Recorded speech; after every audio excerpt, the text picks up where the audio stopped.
किसी ने सच ही कहा है कि जैसलमेर का सफर तब तक पूरा नहीं होता जब तक आप रेगिस्तान के बीचों बीच डेजर्ट सफारी ना करें और एक दिन सैंड ड्यून्स में कैंप का मजा ना लें।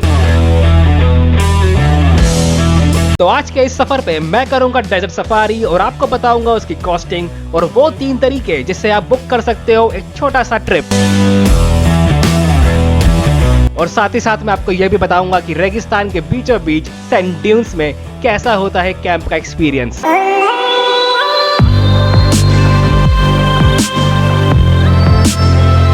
और अब बाकी उन 2 तरीकों की जिससे आप बुक कर सकते हो डेजर्ट सफारी का ट्रिप। पहला तरीका कि आप जैसलमेर की मेन सिटी से ही कुछ ट्रैवल एजेंट से कोऑर्डिनेट करके सैंड ड्यून्स का ट्रिप ले सकते हो, जिसके अंदर इंक्लूड होता है जैसलमेर मेन सिटी से सैंड ड्यून्स का अप एंड डाउन जो कि 35 किलोमीटर का सफर है, डेजर्ट सफारी, कुलधारा विलेज और कैंप से पिकअप एंड ड्रॉप। और अब बात करते हैं दूसरे तरीके की, और ये तरीका उन लोगों के लिए ज्यादा जरूरी है जानना जो जैसलमेर अपनी खुद की कार या टेम्पो ट्रैवलर या मिनी बस से सैंड ड्यून्स आते हैं। और अगर आपने मेन सिटी से डेजर्ट सफारी का ट्रिप बुक नहीं किया है तो कोई प्रॉब्लम नहीं है। आपने जो भी सैंड ड्यून्स में कैंप बुक किया है आप वहां तक जाइए और फिर कैंप का जो मैनेजर है वो आपके लिए डेजर्ट सफारी का ट्रिप अरेंज करवा देगा। और दोनों ही तरीकों में आपको देने होंगे सिर्फ 1500 रुपए 4 सीटर ओपन जीप के। और ये है 4 सीटर जीप की एक छोटी सी झलक।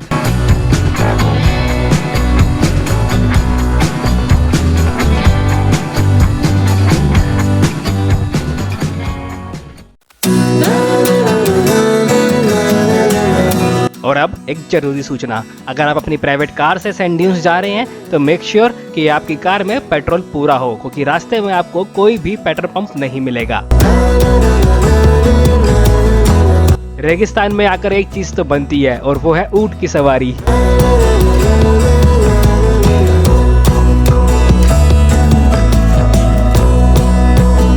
रेगिस्तान के बीचों बीच चाय और कॉफी का आनंद लेते हुए आप एंजॉय कर सकते हो एक अद्भुत सनसेट का नजारा।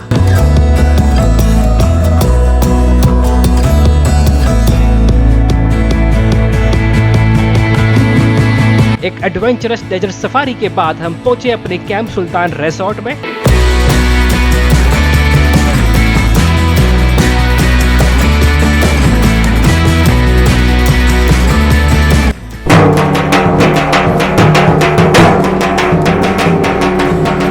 कैंप में पहुंचते ही ढोल और तिलक से हुआ हमारा वार्म वेलकम।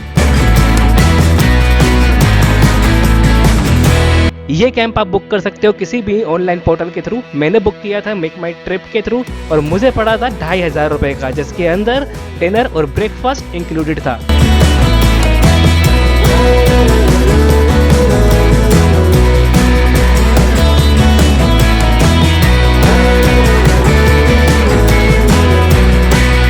छोटे वाले कैंप छोटी फैमिली या फिर 2 से 3 लोगों के लिए सफिशिएंट है।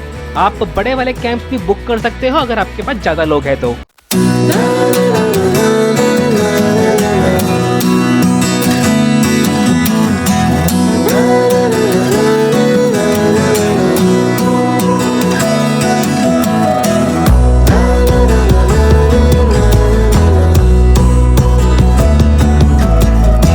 सभी कैंप्स में 24/7 वाटर और लाइट फैसिलिटीज होती है और सबसे इम्पोर्टेंट गर्म पानी के लिए गीजर भी है।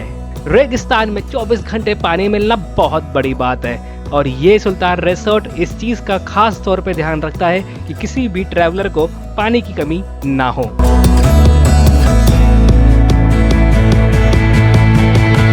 और इस तरफ के जो मेरे आमने सामने जब आ रहे हैं ये है पूरे मिट्टी के सीमेंट के बने हुए कॉटेज। आपको इनका एक व्यू।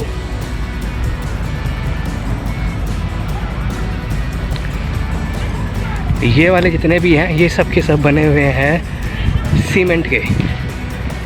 इसकी भी कॉस्ट वही थी जो कॉस्ट मैंने तंबू वाले टेंट की पे करी है। और ये है शायद इनका किचन या रेस्टोरेंट।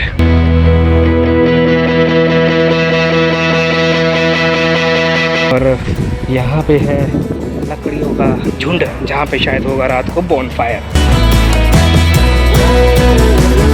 आज की शाम हमें बैठना है इन जगहों पे। डीजे का भी इंतज़ाम किया है इन लोगों ने और ये है मेरे पीछे डीजे।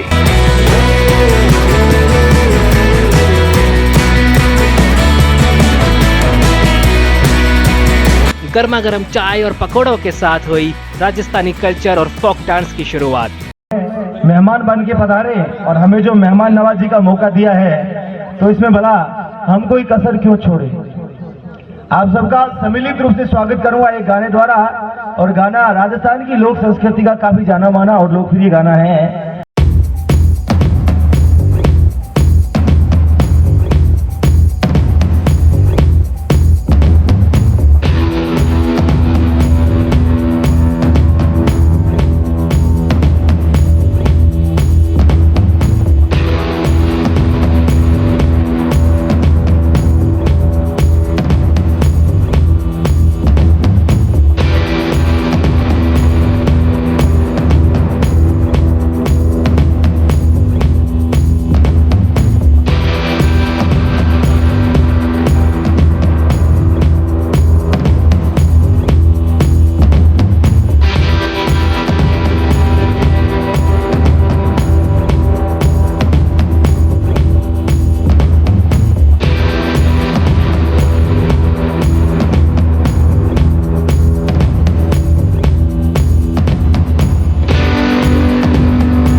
बहुत ही जबरदस्त परफॉर्मेंस के बाद लगाया गया डिनर का बफे और उसके अंदर थी खाने की बहुत सारी वैरायटीज।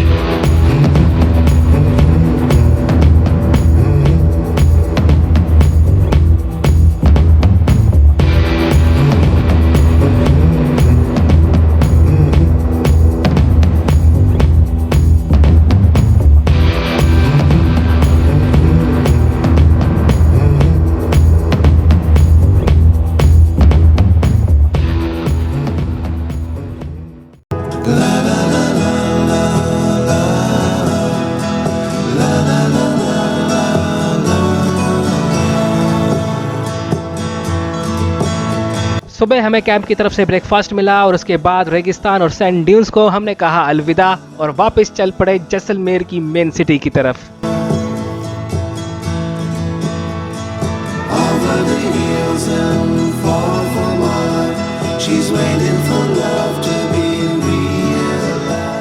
उसके बाद हम देखेंगे जैसलमेर फोर्ट, जिसको कहते हैं सुन्नार का किला यानी कि गोल्डन फोर्ट। फोर्ट के बाद हम एक्सप्लोर करेंगे यहाँ की लोकल मार्केट।